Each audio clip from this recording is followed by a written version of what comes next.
जय सिया राम दोस्तों, कैसे हो आप सब। आशा करती हूँ आप लोग ठीक होंगे। तो आज हम दोनों बहनें लेकर आई हैं आप सभी के लिए हवन गीत। सुनिएगा और बताइएगा कैसा लगा। बहुत ही प्यारा हवन गीत है, तो देर न करते हुए चलिए सुनाते हैं। मंगल होवे हवनिया में श्री रघुबर के चरनिया में। मंगल होवे हवनिया में श्री रघुबर के चरनिया में। श्री रघुबर के चरनिया में पहला हवन होवे अवध नगरिया।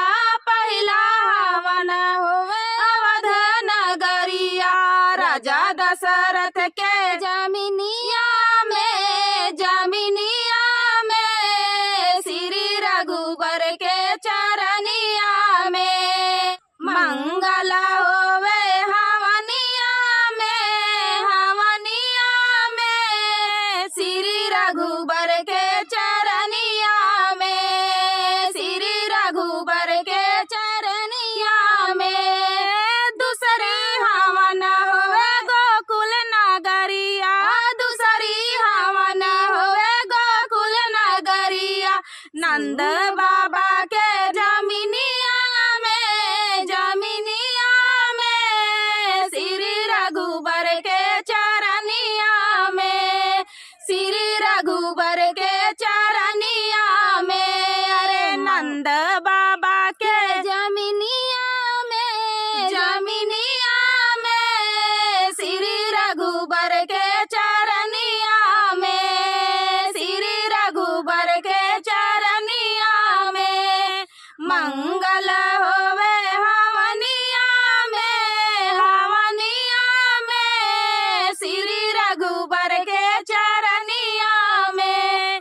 श्री रघुबर के चरनिया में तीसरी हवन होवे जनक नगरिया। तीसरी हवन होवे जनक नगरिया।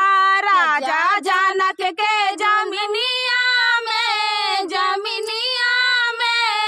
श्री रघुबर के चरनिया में।